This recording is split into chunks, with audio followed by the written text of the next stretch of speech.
નમસ્કાર વિદ્યાર્થી મિત્રો, સર્વ શિક્ષણ પાઠશાળાની એજ્યુકેશન ચેનલમાં આપ સૌનું હાર્દિક સ્વાગત છે.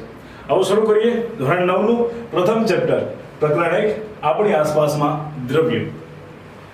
મિત્રો, દ્રવ્ય એટલે શું?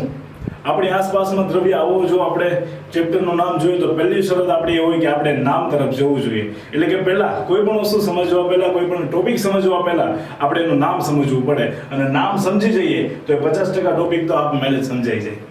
તો આવો શરૂ કરીએ. પહેલું જ આપણે જોવાનું છે દ્રવ્ય. આપણી આસપાસમાં દ્રવ્ય, આપણી એના આસપાસમાં તો ખબર પડે, પણ દ્રવ્ય એટલે શું? દ્રવ્ય એટલે જો વિજ્ઞાનની ભાષામાં, વિજ્ઞાનની બુકની પ્રમાણે જો વ્યાખ્યા આપી છે, એ વ્યાખ્યા કંઈક આવું કહે છે કે આપણી આસપાસ રહેલી દરેક વસ્તુઓ કે જે સામગ્રીમાંથી બનેલી હોય, એટલે કે આપણી આસપાસ રહેલી દરેક વસ્તુઓ જે પણ સામગ્રીમાંથી બનેલી હોય, જેમાંથી નિર્માણ પામેલી હોય, એ દરેક પદાર્થને દ્રવ્ય કહે છે. દાખલા તરીકે મારી હાથમાં ચોક છે. આ ચોક શેમાંથી નિર્માણ પામેલો છે? સીધી વાત છે, તમારા મનની અંદર સીધો જવાબ આવી જાય કે ભાઈ આ ચોક ચૂનાના પથ્થરની અંદરથી અથવા તો ચૂનામાંથી નિર્માણ પામેલો છે, તો ચૂનું એક દ્રવ્ય થઈ ગયું. આ બોર્ડ ઉપર આપણે સરસ મજાનું લખ્યું, તો આ બોર્ડ શેનાથી નિર્માણ પામેલું છે? કદાચ તમને એવું થાય છે કે આ ફાઈબરનું, પ્લાસ્ટિકનું અથવા તો કાચનું હોઈ શકે, તો ફાઈબર, પ્લાસ્ટિક અથવા કાચ એ પણ એક દ્રવ્ય થઈ ગયું. તમારી આસપાસ બેઠેલ તમે જે મોબાઈલની સ્ક્રીનની અંદર નિહાળી રહ્યા છો, એ સ્ક્રીન શેની બનેલી છે? કાચની. તો એ પણ એક દ્રવ્ય થઈ ગયું. ટૂંકમાં આપણી આસપાસની દરેક વસ્તુ જેની અંદરથી નિર્માણ પામેલી છે, એ નિર્માણ પામેલી વસ્તુ એટલે કે મૂળ વસ્તુ, એ મૂળ જે પદાર્થ છે એને કહેવાય છે દ્રવ્ય. એને કહેવાય દ્રવ્ય. હવે દ્રવ્ય એટલે શું એની વધારે વિગતવાર ચર્ચા કરવાની તો હવે મને કોઈ જરૂર નથી લાગતી, પણ હવે જો વૈશ્વિક લેવલે આપણે જોવા જઈએ, એટલે કે બ્રહ્માંડના લેવલથી પણ આપણે જોઈએ તો બ્રહ્માંડની અંદર રહેલા તમામ વસ્તુઓ, એની અંદર સૂર્યથી માંડી, અલગ તારાઓથી માંડી, ગ્રહો, ઉપગ્રહો, લઘુગ્રહો, જેટલા પણ અવકાશીય પદાર્થોને તમે જાણો છો, એ દરેક અવકાશીય પદાર્થો પણ એક દ્રવ્ય જ છે. ઓકે, શરૂ કરીએ. દ્રવ્ય એટલે શું એની સમજ તમને પડી ગઈ છે, પણ હવે પહેલો જ ટોપિક, અત્યાર સુધીની તો આપણે પ્રસ્તાવના જોઈ, પણ હવેથી પાઠની શરૂઆત થશે અને પહેલો ટોપિક શરૂ કરીએ તો એ પહેલો ટોપિક છે દ્રવ્યનો ભૌતિક સ્વભાવ. એટલે કે દ્રવ્ય કેવું હોય, એ જોવામાં કેવું લાગે આપણને. તમને જે કંઈ ઉદાહરણ આપ્યા એ ઉદાહરણ પરથી તો તમે કહી શકો કે દ્રવ્ય છે સામાન્ય રીતે આવું છે, તેવું છે. તમને જે કંઈ વિચાર આવે એવા વિચાર પ્રમાણે તમે કહી શકો કે આને આપણે દ્રવ્ય કહેવાય.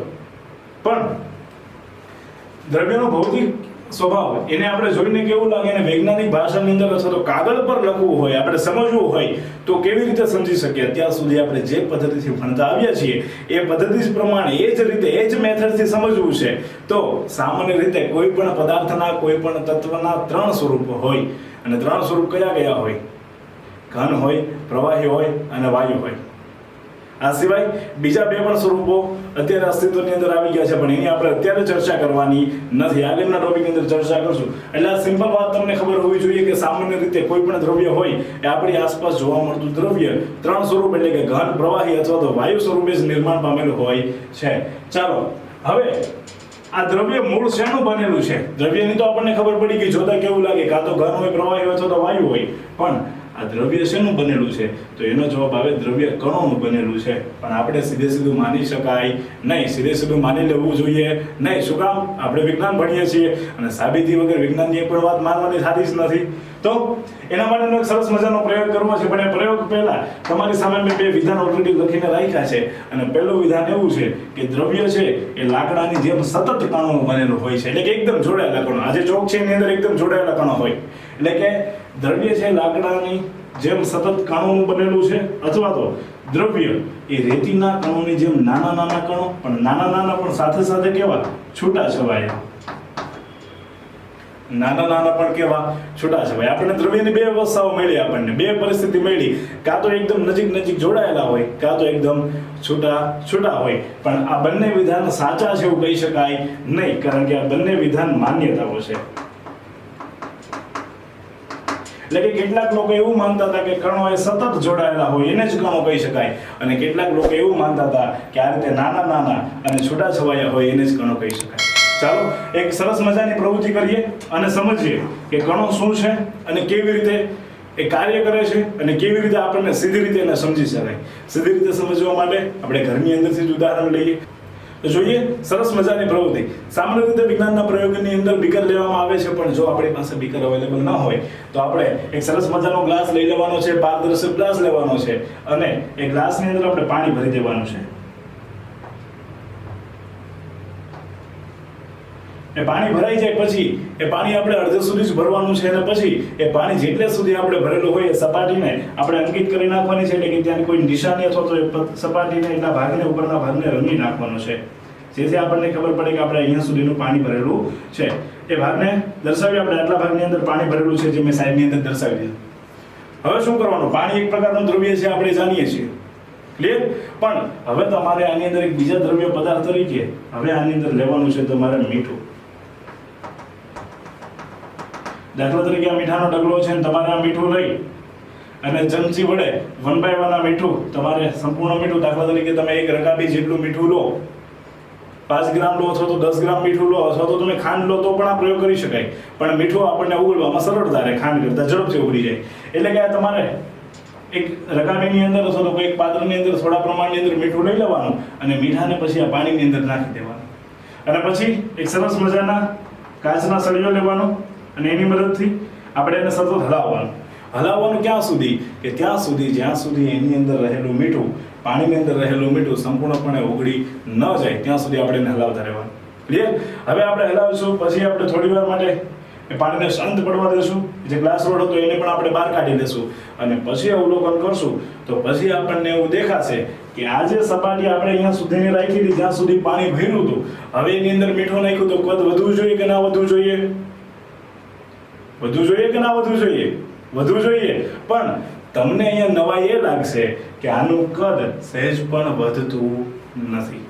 આનું કદ સહેજ પણ વધતું નથી. તમે વધારે એક ચમચી મીઠું લઈ અને ફરીથી આની અંદર નાખો, ફરીથી ઉગાડવાનો પ્રયત્ન કરો અને ફરીથી જુઓ તો પણ તમને એવું જણાશે કે આનું કદ સહેજ પણ વધતું નથી.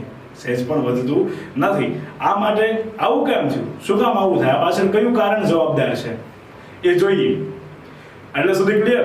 હવે આ પાછળ કયું કારણ જવાબદાર છે તો બહુ સિમ્પલ શબ્દની અંદર આપણે એક જ વાક્યની અંદર એનો જવાબ લખી શકીએ કે જ્યારે આપણે મીઠાને પાણીમાં ઉગાડીએ છીએ ત્યારે પાણીના કણો વચ્ચે ખાલી જગ્યા એટલે કે ખાલી સ્થાનોમાં મીઠાના કણો સમાઈ જાય છે. એટલે કે જ્યારે આપણે પાણી તો આપણે માર્ક કરીને ભરી રાખ્યું હતું, પછી એની અંદર આપણે મીઠાને ઉમેર્યું તો હવે શું થશે? એ મીઠું જેટલી જગ્યા રોકવી જોઈએ એટલે કે વધારે જગ્યા રોકશે, પણ આવું જોવા મળતું નથી. એનો મતલબ અહીંયા એવું કીધો છે કે ભાઈ મીઠું છે પાણીની કણોની અંદર રહેલી જે જગ્યા છે એ જગ્યાની વચ્ચે સમાઈ જાય છે.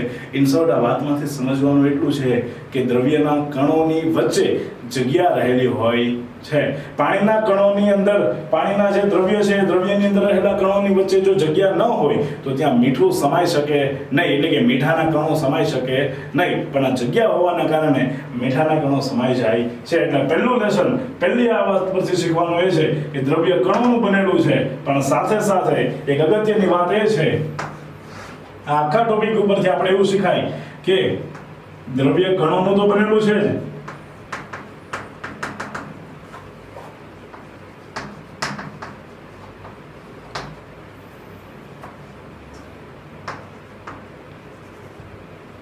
પણ સાથે સાથે દ્રવ્યમાં રહેલા કણો વચ્ચે